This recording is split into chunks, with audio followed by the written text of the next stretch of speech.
Exercise 1. Good morning, this is Burnham Tourist Office, Martin speaking. Oh, hello. I saw a poster about free things to do in the area, and it said people should phone you for information. I'm coming to Burnham with my husband and 2 children for a few days on June the 27th, or possibly the 28th, and I'd like some ideas for things to do on the 29th. Yes, of course. OK. Then let's start with a couple of events especially for children. The art gallery is holding an event called Family Welcome that day, when there are activities and trails to use throughout the gallery. That sounds interesting. What time does it start? The gallery opens at 10 and the Family Welcome event runs from 10:30 until 2 o'clock. The gallery stays open until 5, and several times during the day they're going to show a short film that the gallery has produced. It demonstrates how ceramics are made, and there'll be equipment and materials for children to have a go themselves. Last time they ran the event, there was a film about painting, which went down very well with the children, and they're now working on one about sculpture. I like the sound of that. And what other events happen in Burnham? Well, do you all enjoy listening to music? Oh, yes. Well, there are several free concerts taking place at different times, 1 or 2 in the morning, the majority at lunchtime and a couple in the evening, and they range from pop music to Latin American. The Latin American could be fun. What time is that? It's being repeated several times in different places. They're performing in the Central Library at 1 o'clock, then at 4 it's in the City Museum, and in the evening at 7:30 there's a longer concert in the theatre. Right. I'll suggest that to the rest of the family. Something else you might be interested in is the boat race along the river. Oh, yes. Do tell me about that. The race starts at Offord Marina to the north of Burnham and goes as far as Summer Pool. The best place to watch it from is Charlesworth Bridge, though that does get rather crowded. And who's taking part? Well, local boat clubs, but the standard is very high. One of them came first in the West of England Regional Championship in May this year. It was the first time a team from Burnham has won. It means that next year they'll be representing the region in the National Championship. Now, I've heard something about Paxton Nature Reserve. It's a good place for spotting unusual birds, isn't it? That's right, throughout the year. There is a lake there as well as a river, and they provide a very attractive habitat. So it's a good idea to bring binoculars if you have them. And just at the moment you can see various flowers that are pretty unusual. The soil at Paxton isn't very common. They're looking good right now. Right. My husband will be particularly interested in that. And there's going to be a talk and slideshow about mushrooms, and you'll be able to go out and pick some afterwards and study the different varieties. Uh-huh. And is it possible for children to swim in the river? Yes, part of it has been fenced off to make it safe for children to swim in. It's very shallow and there's a lifeguard on duty whenever it's open. The lake is too deep, so swimming isn't allowed there. OK, we must remember to bring their swimming things in case we go to Paxton. How long does it take to get there by car from Burnham? About 20 minutes, but parking is very limited, so it's usually much easier to go by bus, and it takes about the same time. Right. Well, I'll discuss the options with the rest of the family. Thanks very much for all your help. You're welcome. Goodbye. Bye. Exercise 2. First of all, let me thank you all for coming to this public meeting to discuss the future of our town. Our first speaker is Shona Ferguson from Barford Town Council. Shona. Thank you. First, I'll briefly give you some background information. Then I'll be asking you for your comments on developments in the town. Well, as you don't need me to tell you, Barford has changed a great deal in the last 50 years. These are some of the main changes. 50 years ago, buses linked virtually every part of the town and the neighbouring towns and villages. Most people used them frequently, but not now, because the bus companies concentrate on just the routes that attract most passengers. So parts of the town are no longer served by buses. Even replacing old, uncomfortable buses with smart new ones has had little impact on passenger numbers. It's sometimes said that bus fares are too high, but in relation to average incomes, fares are not much higher than they were 50 years ago. Changes in the road network are affecting the town. The centre was recently closed to traffic on a trial basis, making it much safer for pedestrians. The impact of this is being measured.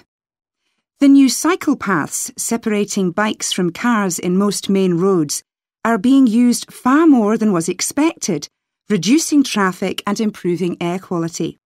And although the council's attempts to have a bypass constructed have failed, we haven't given up hope of persuading the government to change its mind.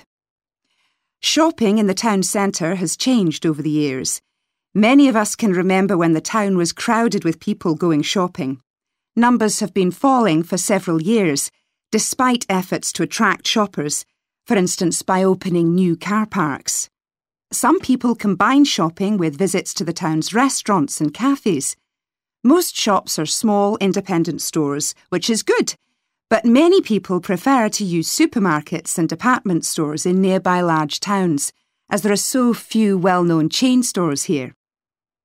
Turning now to medical facilities.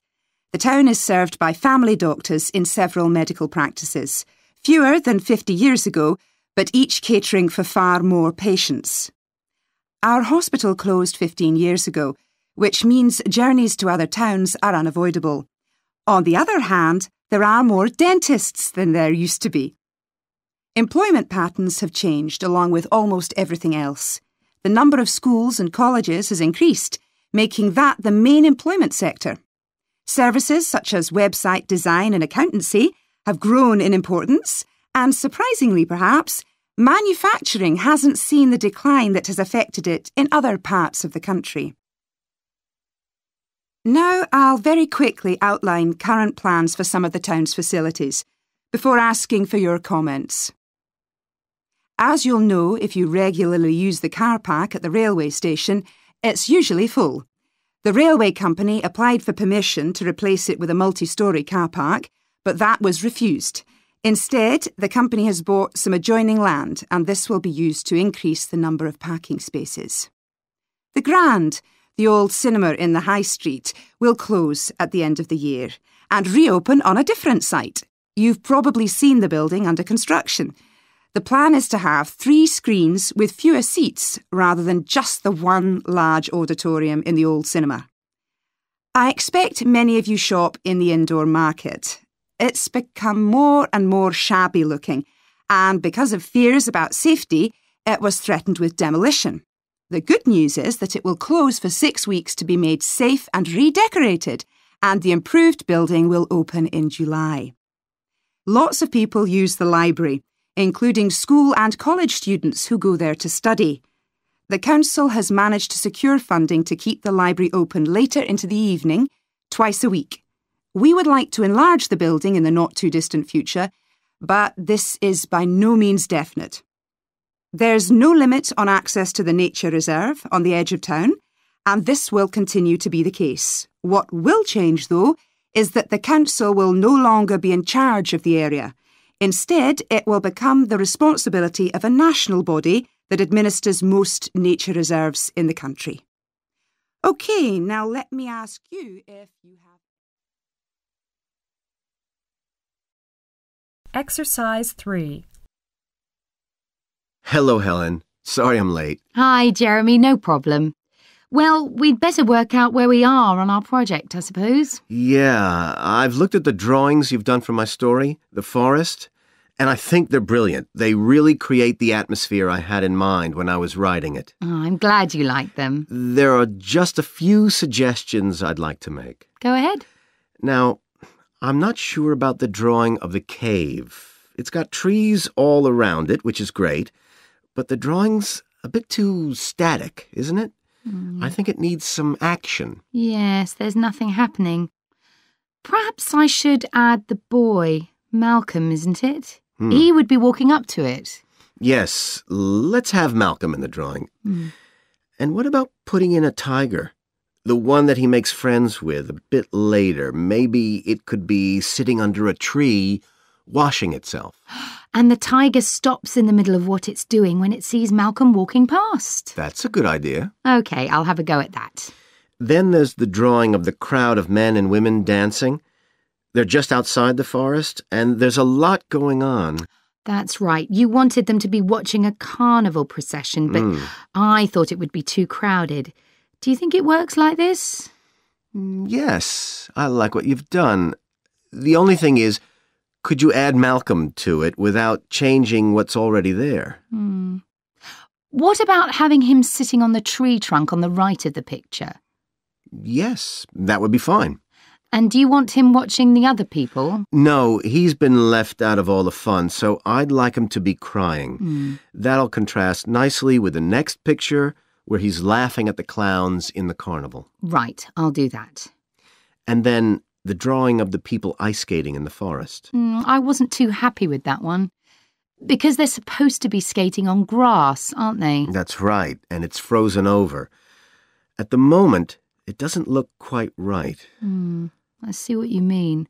I'll have another go at that. And I like the wool hats they're wearing. Maybe you could give each of them a scarf as well? Yeah, that's easy enough. They can be streaming out behind the people to suggest they're skating really fast. Great. Well, that's all on the drawings. Right. So you've finished writing your story and I just need to finish illustrating it, and my story and your drawings are done.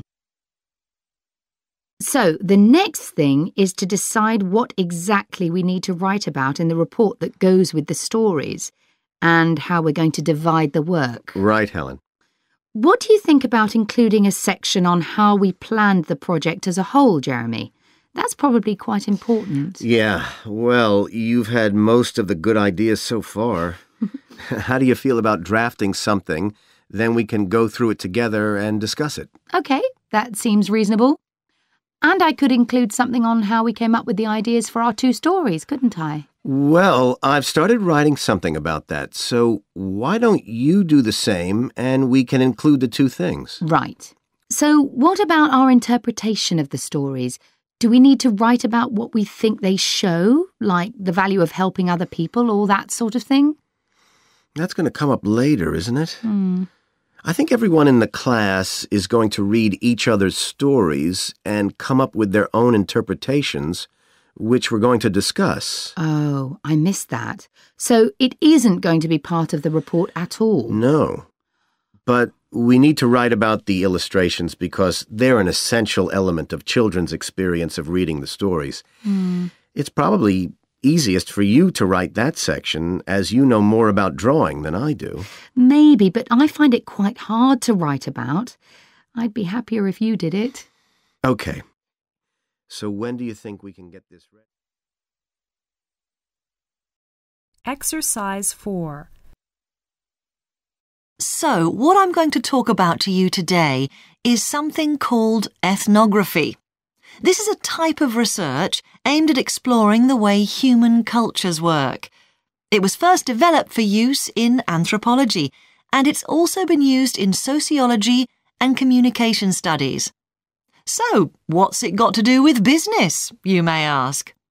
Well, businesses are finding that ethnography can offer them deeper insight into the possible needs of customers, either present or future, as well as providing valuable information about their attitudes towards existing products.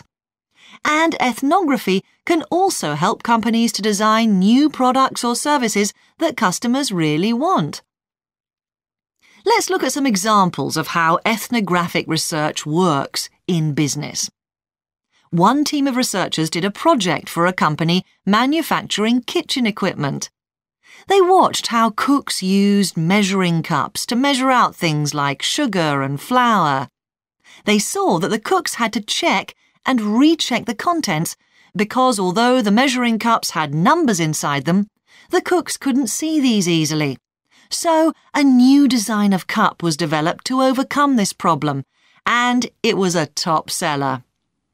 Another team of ethnographic researchers looked at how cell phones were used in Uganda, in Africa. They found that people who didn't have their own phones could pay to use the phones of local entrepreneurs. Because these customers paid in advance for their calls, they were eager to know how much time they'd spent on the call so far. So the phone company designed phones for use globally with this added feature. ethnographic research has also been carried out in computer companies. In one company, IT systems administrators were observed for several weeks. It was found that a large amount of their work involved communicating with colleagues in order to solve problems, but that they didn't have a standard way of exchanging information from spreadsheets and so on. So, the team came up with an idea for software that would help them to do this. In another piece of research, a team observed and talked to nurses working in hospitals. This led to the recognition that the nurses needed to access the computer records of their patients no matter where they were. This led to the development of a portable computer tablet that allowed the nurses to check records in locations throughout the hospital. Occasionally, research can be done even in environments where the researchers can't be present. For example, in one project done for an airline, respondents used their smartphones to record information during airline trips, in a study aiming at tracking the emotions of passengers during a flight. So, what makes studies like these different from ordinary research? Let's look at some of the general principles behind ethnographic research in business. First of all, the researcher has to be completely open-minded. He or she hasn't thought up a hypothesis to be tested, as is the case in other types of research. Instead, they wait for the participants in the research to inform them. As far as choosing the participants themselves is concerned, that's not really all that different from ordinary research.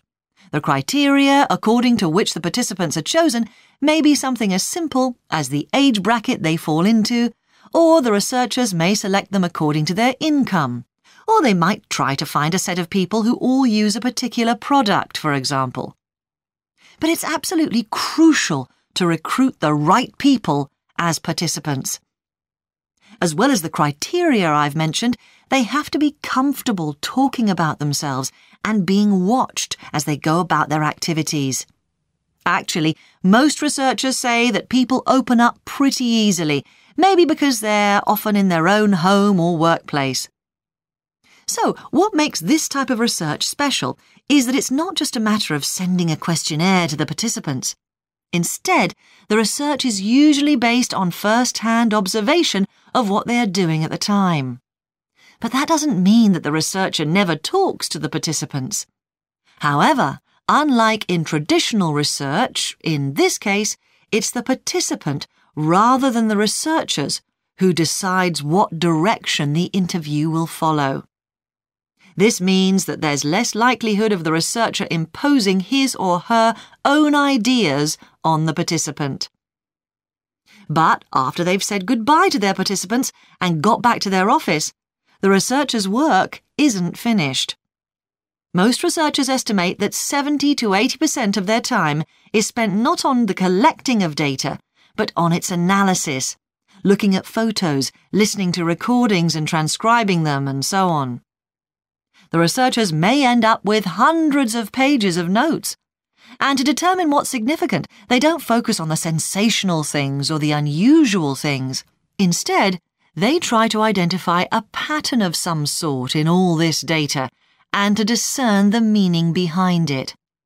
This can result in some compelling insights that can, in turn, feed back to the whole design process. Exercise 5. Good morning, Stretton Festival box office. How can I help you? Oh, hello. My family and I are on holiday in the area and we've seen some posters about the festival this week. Could you tell me about some of the events, please? Of course. First of all, are there still tickets available for the jazz band on Saturday? There are, but only £15. The £12 seats have all been sold. OK, and the venue is the school, isn't it? Yes, that's right. The secondary school. Make sure you don't go to the primary school by mistake. And there's an additional performer who isn't mentioned on the posters. Carolyn Hart is going to play with the band. Oh, I think I've heard her on the radio. Doesn't she play the oboe or flute or something? Yes, the flute. She usually plays with symphony orchestras, and apparently this is her first time with a jazz band. Well, I'd certainly like to hear her. Then the next thing I want to ask about is the duck races. I saw a poster beside a river. What are they exactly? Well, you buy a yellow plastic duck, or as many as you like. They're £1 each. And you write your name on each one. There'll be several races, depending on the number of ducks taking part. And John Stevens, a champion swimmer who lives locally, is going to start the races. All the ducks will be launched into the river at the back of the cinema. Then they'll float along the river for 500 metres, as far as the railway bridge. And are there any prizes? Yes. The first duck in each race to arrive at the finishing line wins its owner free tickets for the concert on the last night of the festival. You said you can buy a duck. I'm sure my children will both want one. They're on sale at a stall in the market. You can't miss it. It's got an enormous sign showing a couple of ducks. OK, I'll go there this afternoon. I remember walking past there yesterday. Now, could you tell me something about the flower show, please? Well, admission is free, and the show is being held in Bythwaite Hall. Sorry, how do you spell that? Bythwaite.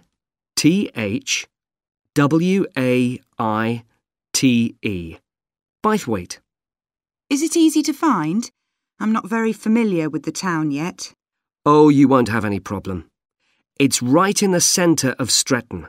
It's the only old building in the town, so it's easy to recognise. I know it. I presume it's open all day. Yes, but if you'd like to see the prizes being awarded for the best flowers, you'll need to be there at 5 o'clock. The prizes are being given by a famous actor, Kevin Shapless. He lives nearby and gets involved in a lot of community events. Gosh, I've seen him on TV. I'll definitely go to the prize giving.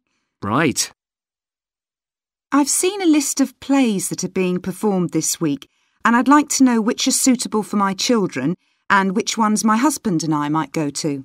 How old are your children? 5 and 7. What about The Mystery of Muldoon? That's aimed at 5 to 10-year-olds. So if I take my children, I can expect them to enjoy it more than I do? I think so. If you'd like something for yourself and your husband and leave your children with a babysitter, you might like to see Fire and Flood. It's about events that really happened in Stretton 200 years ago, and children might find it rather frightening. Oh, thanks for the warning. And finally, what about Silly Sailor? That's a comedy, and it's for young and old. In fact, it won an award in the Stretton Drama Festival a couple of months ago. OK. Well, goodbye and thanks for all the information. I'm looking forward to the festival. Goodbye. Exercise 6. Good morning and welcome to the museum, one with a remarkable range of exhibits which I'm sure you'll enjoy. My name's Greg and I'll tell you about the various collections as we go around. But before we go, let me just give you a taste of what we have here. Well, for one thing, we have a fine collection of 20th and 21st century paintings, many by very well-known artists. I'm sure you'll recognize several of the paintings. This is the gallery that attracts the largest number of visitors, so it's best to go in early in the day before the crowds arrive. Then there are the 19th century paintings. The museum was opened in the middle of that century, and several of the artists each donated one work to get the museum started, as it were. So they're of special interest to us. We feel closer to them than to other works. The sculpture gallery has a number of fine exhibits, but I'm afraid it's currently closed for refurbishment. You'll need to come back next year to see it properly, but a number of the sculptures have been moved to other parts of the museum. Around the World is a temporary exhibition. You've probably seen something about it on TV or in the newspapers. It's created a great deal of interest because it presents objects from every continent and many countries and provides information about their social context, why they were made, who for, and so on. Then there's the collection of coins. This is what you might call a focused specialist collection because all the coins come from this country and were produced between 2,000 and 1,000 years ago. and many of them were discovered by ordinary people digging their gardens and donated to the museum. All our porcelain and glass was left to the museum by its founder when he died in 1878, and in the terms of his will, we're not allowed to add anything to that collection. He believed it was perfect in itself, and we don't see any reason to disagree. Okay, that was something about the collections, and now here's some more practical information, in case you need it. Most of the museum facilities are downstairs in the basement, so you go down the stairs here. When you reach the bottom of the stairs, you'll find yourself in a sitting area with comfortable chairs and sofas where you can have a rest before continuing your exploration of the museum. We have a very good restaurant which serves excellent food all day in a relaxing atmosphere. To reach it, when you get to the bottom of the stairs, go straight ahead to the far side of the sitting area, then turn right into the corridor. You'll see the door of the restaurant facing you. If you just want a snack or if you'd like to eat somewhere with facilities for children, we also have a cafe. When you reach the bottom of the stairs, you'll need to go straight ahead, turn right into the corridor, and the cafe is immediately on the right. And talking about children, there are baby-changing facilities downstairs. Cross the sitting area, continue straight ahead along the corridor on the left, and you and your baby will find the facilities on the left-hand side. The cloakroom, where you should leave coats, umbrellas, and any large bags, is on the left-hand side of the sitting area. It's through the last door before you come to the corridor. There are toilets on every floor, but in the basement, they're the first rooms on the left when you get down there. Okay, now if you've got anything to leave in the cloakroom, please do that now, and then we'll start our tour. Exercise 7. Hi, Joanna. Good to meet you. Now, before we discuss your new research project, I'd like to hear something about the psychology study you did last year for your master's degree. So, how did you choose your subjects for that? Well, I had 6 subjects, all professional musicians and all female. 3 were violinists, and there was also a cello player and a pianist and a flute player. They were all very highly regarded in the music world, and they'd done quite extensive tours in different continents, and quite a few had won prizes and competitions as well. And they were quite young, weren't they? Yes, between 25 and 29. The mean was 27.8. I wasn't specifically looking for artists who'd produced recordings, but this is something that's just taken for granted these days, and they all had. Right. Now, you collected your data through telephone interviews, didn't you? Yes. I realised if I was going to interview leading musicians, it'd only be possible over the phone because they're so busy. I recorded them using a telephone recording adapter. I'd been worried about the quality, but it worked out all right. I managed at least a 30-minute interview with each subject, sometimes longer. Did doing it on the phone make it more stressful? I'd thought it might. It was all quite informal, though, and in fact they seemed very keen to talk. And I don't think using the phone meant I got less rich data. Rather the opposite, in fact. Interesting. And you were looking at how performers dress for concert performances? That's right. My research investigated the way players see their role as a musician and how this is linked to the type of clothing they decide to wear. But that focus didn't emerge immediately. When I started, I was more interested in trying to investigate the impact of what was worn on those listening, and also whether someone like a violinist might adopt a different style of clothing from, say, someone playing the flute or the trumpet.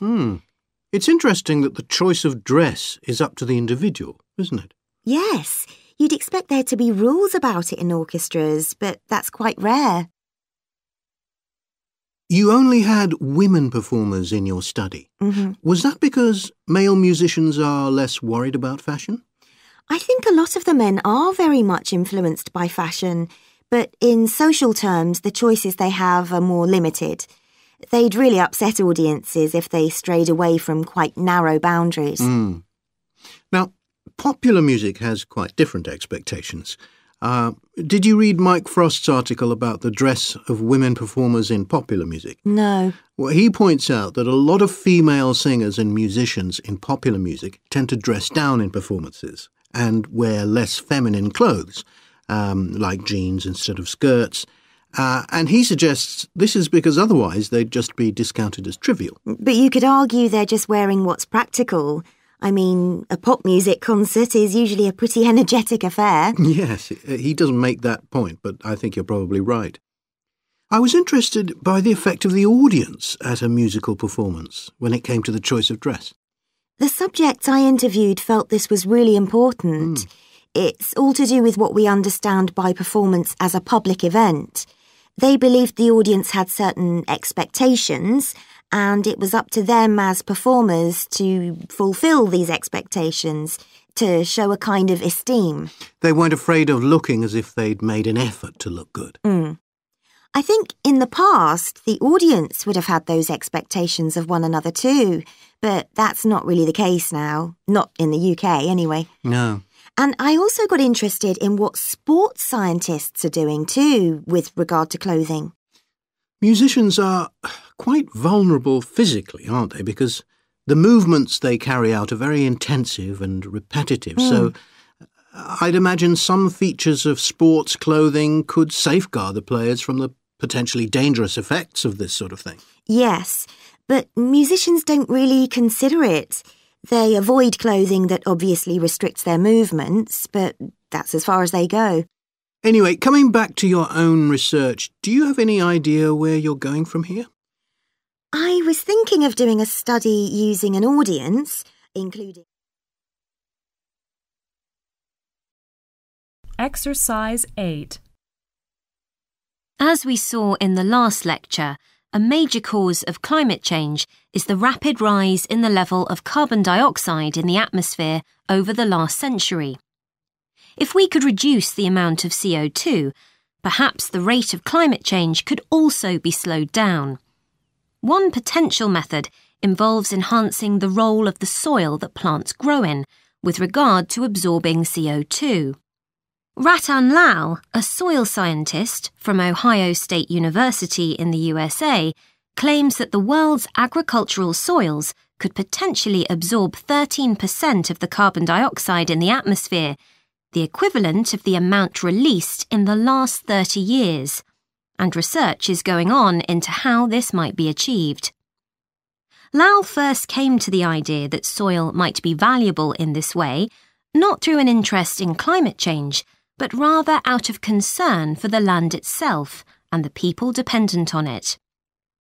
Carbon-rich soil is dark, crumbly and fertile, and retains some water. But erosion can occur if soil is dry, which is a likely effect if it contains inadequate amounts of carbon.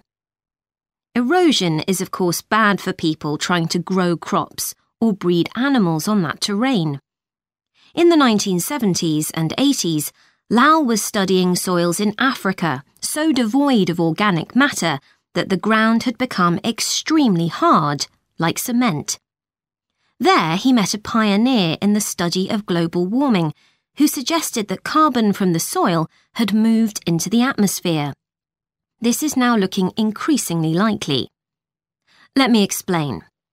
For millions of years, carbon dioxide levels in the atmosphere have been regulated, in part, by a natural partnership between plants and microbes, tiny organisms in the soil. Plants absorb CO2 from the air and transform it into sugars and other carbon-based substances. While a proportion of these carbon products remain in the plant, some transfer from the roots to fungi and soil microbes, which store the carbon in the soil. The invention of agriculture some 10,000 years ago disrupted these ancient soil-building processes and led to the loss of carbon from the soil. When humans started draining the natural topsoil and ploughing it up for planting, they exposed the buried carbon to oxygen. This created carbon dioxide and released it into the air. And in some places, grazing by domesticated animals has removed all vegetation, releasing carbon into the air. Tons of carbon have been stripped from the world's soils, where it's needed, and pumped into the atmosphere. So, what can be done? Researchers are now coming up with evidence that even modest changes to farming can significantly help to reduce the amount of carbon in the atmosphere. Some growers have already started using an approach known as regenerative agriculture. This aims to boost the fertility of soil and keep it moist through established practices. These include keeping fields planted all year round and increasing the variety of plants being grown. Strategies like these can significantly increase the amount of carbon stored in the soil, so agricultural researchers are now building a case for their use in combating climate change. One American investigation into the potential for storing CO2 on agricultural lands is taking place in California. Soil scientist Wendy Silver of the University of California, Berkeley, is conducting a first-of-its-kind study on a large cattle farm in the state. She and her students are testing the effects on carbon storage of the compost that is created from waste, both agricultural, including manure and corn stalks, and waste produced in gardens, such as leaves, branches, and lawn trimmings. In Australia, soil ecologist Christine Jones is testing another promising soil enrichment strategy. Jones and 12 farmers are working to build up soil carbon by cultivating grasses that stay green all year round. Like composting, the approach has already been proved experimentally. Jones now hopes to show that it can be applied on working farms and that the resulting carbon capture can be accurately measured.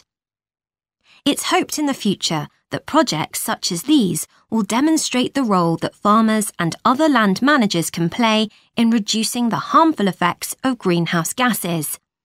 For example, in countries like the United States, where most farming operations use large applications of fertilizer, changing such long-standing habits will require a change of system.